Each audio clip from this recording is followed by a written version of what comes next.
Oh my God! What terrifying love! Dayform Buddha. May 10, 2006. Someone captured a free-flying bird, confined it in a cage to admire, and shamelessly declared, "I love birds."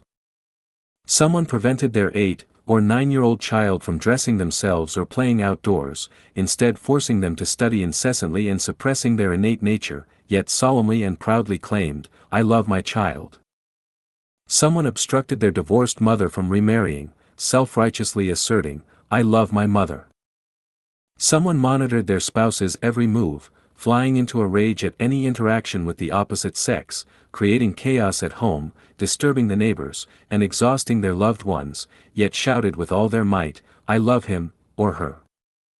Someone discovered their partner's infidelity and responded with violence and threats, yet swore with conviction, "I love you."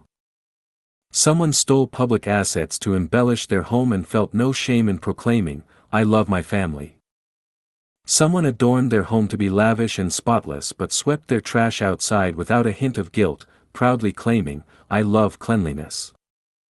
Someone invaded another country, committing arson, robbery, and murder, yet shamelessly declared, "I love my homeland." Someone recklessly destroyed natural resources while brazenly professing, "I love the people of my hometown. I love the masses."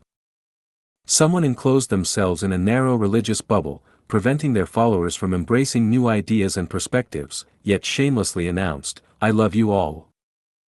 Someone persecuted dissenters and boldly declared, "I love my party. I love my faith."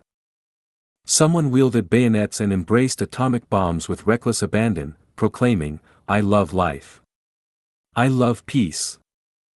A wolf killed a lamb to feed its cubs, its mouth dripping with blood, and proudly declared to the entire forest, "I love my children." Someone indiscriminately dumped trash everywhere, unfazed and unashamed, yet declared, "I love nature." Someone bullied kind and honest people while fervently swearing, "I love God." Oh my God! What terrifying love! Do not use love as a justification for spiritual and soul control. Xiefeng. November 24, 2009. Great love is like a mountain, silent and steadfast. The greatest Creator's love for us is unwavering and eternal, never expressed in human language. If love comes with conditions, if it needs words to be expressed, or if it demands reciprocation, then it is not great love, it is small love. How many loves drift by like passing clouds, ever changing in form? How many loves are fleeting encounters, shifting with the seasons? How many loves begin with solemn vows but wither into lifeless silence? How many loves start with fiery passion, only to decay into stench and rot? Such love is not true love, it is love born of selfish desire. Love that comes with conditions ceases to be love. It becomes a tool for binding and strangling the other under the guise of love. True love is the harmonious dance of two hearts in sync. If you make the other person feel guilty or indebted in the name of love, then you are using love as a means of spiritual and emotional control. True love does not require enticements, promises, guarantees, or obligations. It is entirely voluntary, like the spontaneous collision of clouds charged with opposite energies, the natural merging of two rivers, or the seamless blending of milk and water. Love that relies on money, possessions, power, status, beauty, youth, or any other external factor is selfish scheming, not true love. True love fully respects the other's freedom. If love restricts or robs someone of their freedom, it is not love. It is deception, exploitation, and control masquerading as love, inflicting spiritual and emotional torment. The following behaviors illustrate how love can be misused to exert spiritual and emotional control over others. Emotional manipulation through words and promises. Statements like, "I will love you forever. Without you, I can't live. Apart from you, I will never be with anyone else. I am willing to die for you and dedicate everything to you. In this life, I will never pursue anyone else but you. You are my everything. Remember my words and vows. My love for you is sacred and must not be tainted or desecrated. I love you so deeply that without your love, life is meaningless to me. I'd rather die. Such declarations are not expressions of true love. They are cunning manipulations disguised as love, often the most selfish and ruthless kind. Control through overbearing care.